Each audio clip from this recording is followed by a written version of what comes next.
Conhece esse senhor aí? Certeza que não? Ele foi considerado uma vergonha internacional. Não tô falando do Lula nem do Bolsonaro, calma. Tudo isso porque ele é um dos mais polêmicos e caras de pau que o automobilismo já viu, que a Fórmula 1 já viu, e poderia facilmente ser político, preenche todos os requisitos. Mas esse questionável senhor aí driblou as regras, meteu o louco, só faltou clonar cartão de piloto. Não aconteceu, mas nunca duvide. Aprontou dentro e fora, inclusive conseguiu ser banido e desbanido da própria Fórmula 1, envolvido em máfias, fraudes, chantagens e possíveis trapaças. O cara mandava e desmandava em muita coisa, mas as máscaras caíram, ou não, né? Já que ele é tipo o Maluf, eu faço, mas não pergunte como. Hoje te conto a história dessa figura controversa da Fórmula 1 e já tomem cuidado para não serem chantageados pelo animal, como diria Tarso Marx. A origem do pilantrinho. Bom, se você digitar no Google Flávio Briatore, vai aparecer sinônimos de trapaças, safadezas, falcatrua. Mas o jovem Flavinho não teve esse sucesso estrondoso durante o início da carreira, na real as coisas não eram tão fáceis. Bom, de Verzuolo, no norte da Itália, Flávio nasceu em 1950 e teve sérios problemas na escola quando era pequeno, inclusive abandonou várias escolas públicas e mesmo na escola privada ele tinha as notas mais baixas, era tipo pimentinha, encrenca desde pequeno. Já nos trabalhos começou a carreira sendo instrutor de esqui e também gerente de restaurante. Depois disso os investimentos começaram e ele abriu um restaurante dele, um tal de Tribula, que era basicamente o apelido dele e tinha como significado alguém que faria qualquer coisa para conseguir o que quer. Mas não foi bem assim, viu? Porque o restaurante foi de mal a pior, fechou as portas,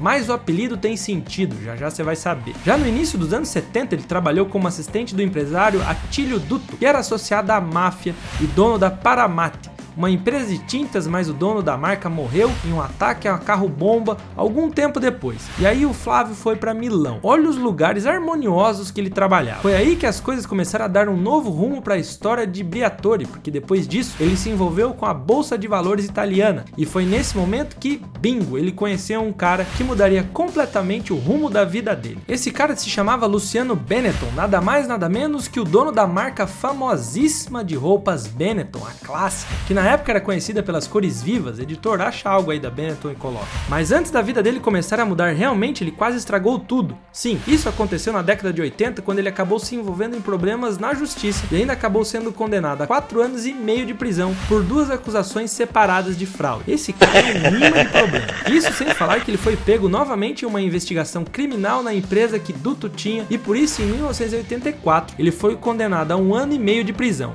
Mas o Sr. Briatore não queria cumprir a pena e simplesmente se mandou, fugiu para as Ilhas Virgens. Olha a índole do cara já nesse início. O cara era muito vida louca, na moral. Mas lá dessas ilhas ele ainda mantinha contato com o dono da Benetton e ainda montou várias lojas da marca. Mas ele achou que fugindo os problemas sumiriam também e não foi nada disso, porque ele foi novamente condenado, mas dessa vez 3 anos de prisão pelo Tribunal de Milão em outro esquema que ele estava envolvido. Eu já tô perdendo as contas, hein? Só que com tantas acusações, você acha que o cara voltaria a dar as caras pela Itália? Acho que não, certo? Que isso? Ele voltou, roteirista? Sim, voltou. E voltou porque conseguiu que a sentença dele fosse cancelada por anistia. É tão absurdo que nem dá pra acreditar. É um gênio do mal. Só que a sorte que esse pilantra teve foi que as lojas que ele abriu para a marca Benetton deram certo e o Luciano teve a genial ideia de levar a marca para o mercado americano. E claro que Briatore foi escolhido para comandar essa operação. Ele chegou a comandar 800 lojas nos Estados Unidos para a marca. Pois é, depois de você conhecer todo esse histórico, já entra aquela pergunta: como um cara malandro e travesso desse jeito conseguiu chegar na Fórmula 1? Malandragens na Fórmula 1. Meus caros, os contatos, o famoso networking já funcionava naquela época, levaram ele para a categoria máxima do automobilismo, ou melhor dizendo, pilantrar pela Fórmula 1. Isso aconteceu quando Luciano Benetton chegou com a oportunidade para ele, não no setor vestuário, sim com os carros de corrida, porque a marca de roupas comprou uma equipe de Fórmula 1 chamada Toleman em 1986, equipe famosa na época pela participação de Senna nos anos anteriores. E como um cara esperto, o dono da Benetton chamou Briatore para fazer parte da equipe, já que o foco dele era fazer de tudo para vencer, o que é exatamente o perfil do pilantra, vencer a todo custo. Em 88 ele começou sendo diretor comercial da Benetton, apesar dele não achar o esporte aquelas coisas, mas 2 anos depois ele foi nomeado diretor geral da equipe. Foi aí que ele começou a fazer mudanças, contratou Ross Brown como diretor técnico e também Tom Winkshaw, que foi o responsável pela vida de um piloto para a equipe, um tal de Michael Schumacher. Então tinham tudo ou quase tudo para serem competitivos, e foram competitivos e muito, mas claro, sempre no meio de polêmica. Uma delas foi sobre o título de Michael Schumacher em 94, naquela clássica B194, que colidiu com Damon Hill na corrida de Adelaide, a última daquela temporada, quando os dois disputavam o campeonato. E coincidente, nenhum dos dois pilotos pôde concluir a prova, então Schumacher foi campeão, já que nenhum dos dois concluiu a prova. História essa que levantou e ainda levanta muitas polêmicas. Inclusive a equipe foi acusada inúmeras vezes de trapaça, o que não era de se duvidar só pelo histórico de Briatore, mas ficava naquela, né? Será que ele tá metendo a mão mesmo? Enfim, outra situação polêmica que aconteceu foi quando a Fórmula 1 introduziu o reabastecimento em 94, lembram? Com a tal intenção de dar uma animada no espetáculo. E nesse mesmo ano, lembram daquela vitória de Schumacher em Interlagos? Que ele estava brigando com Senna e na hora do pit stop Senna parou primeiro, e na volta seguinte foi a vez de Michael, e que por incrível que pareça, com a parada feita uma volta mais tarde, ele conseguiu superar o brasileiro de uma forma mais fácil, o que levantou muitas dúvidas de que tinha algo diferente ali, e legal. Acho que não, pô, o Bria era um santo. Bom, para enfim, vocês entenderem, o combustível era liberado em uma certa velocidade através da mangueira, mas a FIA não tinha uma cronometragem precisa para fiscalizar isso. Mas no GP da Alemanha daquele ano, teve um incêndio no carro de Jos Verstappen durante o pit stop, aquela cena clássica que você já cansou de ver. O carro pegou fogo porque o combustível vazou da mangueira quando eles tentavam reabastecer, mas isso acabou criando uma bola de fogo que pegou aí no carro, mais o piloto e os mecânicos que estavam em volta. Então ele foi pego metendo o louco. A FIA investigou e descobriu que a equipe removeu o filtro de combustível, o que acelerava o abastecimento em 12,5%, economizando cerca de 1 segundo por parada. Mais uma do gênio. Esse cara era pirado, sério. E tem mais, viu, torcida, cara? No fim do mesmo ano, em 94, o Mr. Trapaça comprou a equipe Ligier porque queria conseguir os motores Renault para os carros da Benetton. Esses motores aparentavam ser os melhores daquele ano, já que a Williams tinha sido campeão nos anos anteriores e utilizou motores Renault. Isso sem falar que ele usou informações da Benetton com outra equipe, a Ligier, ou seja, uma troca de informações por baixo dos tapetes. A palavra sigilo não existe no vocabulário do brabo. Inclusive fizeram as peças do carro da Ligier com base nos moldes dos carros da Benetton, mas claro que ninguém sabia disso e muito menos que as informações seriam repassadas à Benetton. Tudo meramente calculado. Frio esse senhorzinho aí.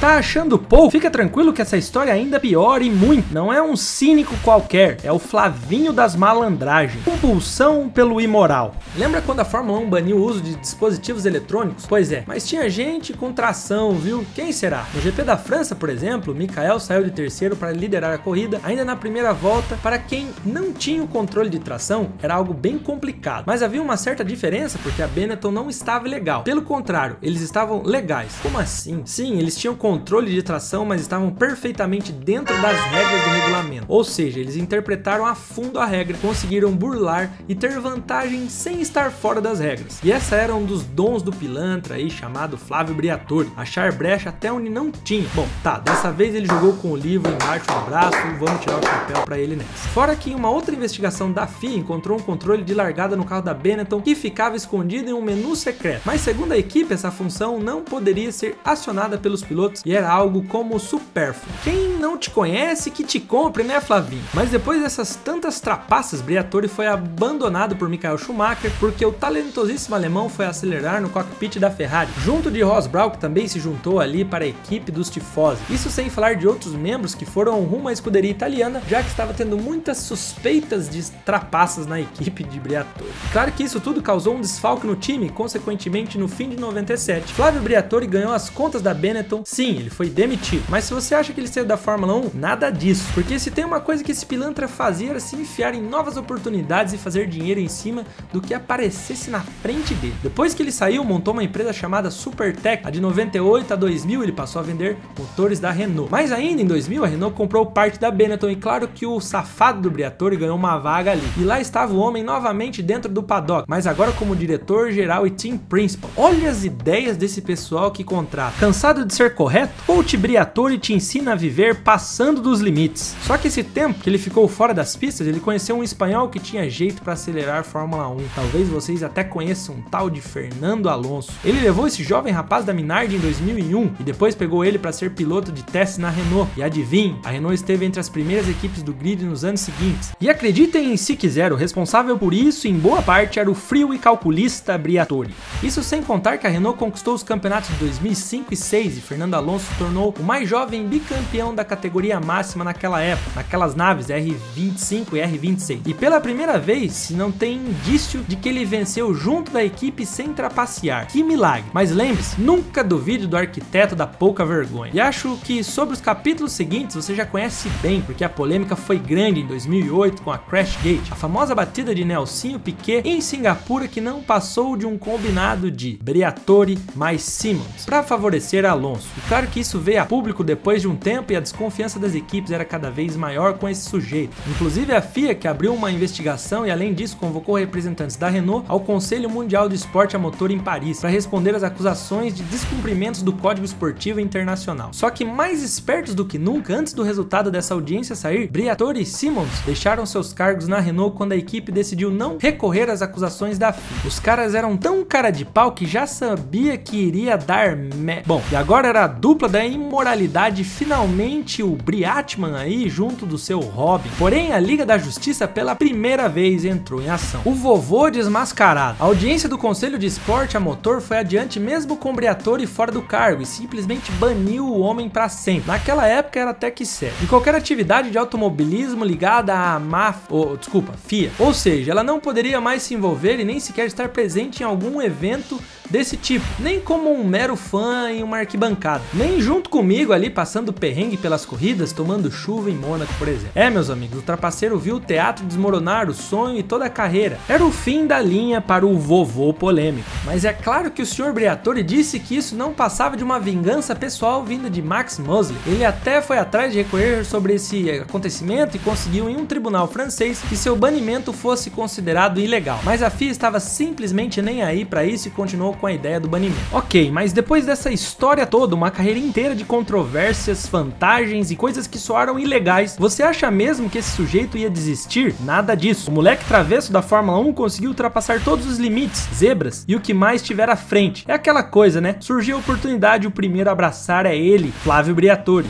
Meus amigos, olha ele aí no paddock de novo. É isso mesmo, ele voltou para a Fórmula 1 e isso aconteceu graças à mudança no comando da Fórmula 1, a entrada da Liberty Media, que foi responsável por convidar o pilantra de volta às pistas, não em equipes, mas agora trazendo dinheiro para a própria Fórmula 1. Até jantarzinho com a velha raposa lá em Mônaco tava rolando esses dias. Editor, bota na tela aí a imagem. Esse cara aí teve na mesma proporção fama, títulos, muito dinheiro e também colecionou vários inimigos, fraudes e escândalos. Chega a ser um absurdo, ridículo e incoerente ver isso. Depois de tanta maluquice, o brabo tá de volta. E ficou até difícil imaginar ele não voltando como um team principal aí nas equipes, já que tem uns aí que não trazem resultados. Ou seja, depois de todo o golpe possível, o brabo está desfilando no grid como se fosse o cara mais correto e respeitado do paddock. Mas fazer o que, né? O cara teve um pensamento não convencional e aproveitou as oportunidades para levar muito, mas muito dinheiro e ainda deu a volta por cima nas curvas em que ele saiu fora dos limites de pista e nem penalizado foi. Mas isso já virou passado. Velho, que bizarro isso. E Briatore fez escola, viu? Posso garantir nesse vídeo que tá começando em 5 segundos sobre o lado obscuro da Fórmula 1 e outros pilantras que já passaram no esporte.